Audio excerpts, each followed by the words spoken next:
ਸਾਰਿਆਂ ਕਿਸਾਨਾਂ ਵਾਸਤੇ ਖੁਸ਼ਖਬਰੀ।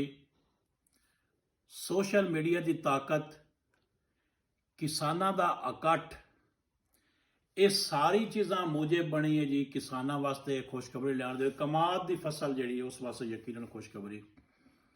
ਤੁਹਾਨੂੰ ਪਤਾ ਹੀ ਸੀ ਕਿ ਸਭ ਤੋਂ ਪਹਿਲੇ ਮੈਂ ਖਬਰ ਬਰੇ ਕੀਤੀ ਆ ਕਿ ਜਿਹੜੀ ਮਿਲ ਐਸੋਸੀਏਸ਼ਨ ਦਾ ਇਜਲਾਸ ਹੈ ਉਹਨਾਂ 325 ਰੁਪਏ ਰੇਟ ਫਾਈਨਲ ਕੀਤਾ ਹੈ ਕਮਾਦ ਦਾ। ਉਸ ਤੋਂ ਬਾਅਦ ਸੋਸ਼ਲ ਮੀਡੀਆ 'ਤੇ ਚੀਜ਼ਾਂ ਹੋਰ ਵੀ ਆਉਣ ਲੱਗ ਪਈਆਂ, ਲੋਕ ਇਕੱਠੇ ਹੋਏ, ਕਿਸਾਨਾਂ ਦਾ ਇਜਤਮਾ ਹੋਇਆ, ਕਈ ਜਗ੍ਹਾ 'ਤੇ ਹੋਇਆ। ਅੱਜ ਉਸ ਦਾ ਨਤੀਜਾ ਇਹ ਨਿਕਲਿਆ ਕਿ ਸਫੀਨਾ ਸ਼ੂਗਰ ਮਿਲ ਲਾਲੀਆਂ ਉਹਨਾਂ ਨੇ ਐਲਾਨ ਕਰ ਦਿੱਤਾ ਹੈ ਕਿ ਮਿਲ ਦਾ ਗੇਟ 18 ਤਰੀਕ ਨੂੰ ਅਸੀਂ ਖੋਲ੍ਹ ਦੇਣਾ ਹੈ ਔਰ 20 ਤਰੀਕ ਨੂੰ ਜਾਂ 21 ਨੂੰ ਉਮੀਦ ਹੈ ਮਿਲ ਚੱਲ ਜਾਸੀ ਤਾਂ ਉਸ ਦਾ ਰੇਟ 400 ਰੁਪਏ ਫੀ ਮਣ ਸਫੀਨਾ ਸ਼ੂਗਰ ਮਿਲ ਸਾਨੂੰ ਦੇਸੀ।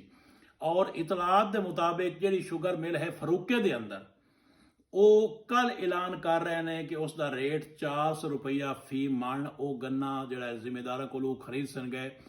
ਇਹ ਤਾਕਤ ਹੈ ਉਹ ਸੋਸ਼ਲ ਮੀਡੀਆ ਦੀ, ਜਿਸ ਨੇ ਉਹਨਾਂ ਲੋਕਾਂ ਨੂੰ ਜਿਹੜੇ ਅਸਲ ਦੇ ਵਿੱਚ ਮਾਫੀਆਜ਼ ਨੇ ਉਹਨਾਂ ਲੋਕਾਂ ਨੂੰ ਮਜਬੂਰ ਕੀਤਾ ਹੈ ਕਿ ਉਹ ਰੇਟ ਦੁਬਾਰਾ 400 ਤੱਕ ਲੈ ਕੇ ਆ ਜਾਣ, ਵਰਨਾ ਉਹ 325 ਤੇ ਹੀ ਪੱਕੇ ਹੋਏ ਹਨ। ਅਜੇ ਵੀ ਬਾਕੀ ਜਿਹੜੀ ਦੋ ਮਿਲਾਂ ਨੇ ਉਹਨਾਂ ਨੇ ਐਲਾਨ ਨਹੀਂ ਕੀਤਾ। ਉਮੀਦ ਹੈ ਕਿ ਇੱਕ ਅੱਧੇ ਦਿਨ ਤੱਕ ਉਹ ਵੀ ਐਲਾਨ ਕਰ ਦੇ ਉਸ ਦਿਨ 400 ਰੁਪਏ। ਲੇਕਿਨ ਇਹ ਕਨਫਰਮ ਹੋ ਗਿਆ ਕਿ ਹੁਣ ਇਨਸ਼ਾਅੱਲਾ ਕਿਸਾਨ ਨੂੰ 400 ਡਿਸਟ੍ਰਿਕਟ ਗੋ। ਕਿਸਾਨ ਤਨਜ਼ੀਮਾਂ ਜਾਂ ਕਿਸਾਨ ਅਜੇ ਵੀ ਚਾਹੁੰਦਾ ਹੈ ਕਿ ਇਹ ਰੇਟ ਥੋੜਾ ਹੈ, ਕਮ ਅਜ਼ ਕਮ 450 ਰੇਟ ਹੋਣਾ ਚਾਹੀਦਾ ਹੈ।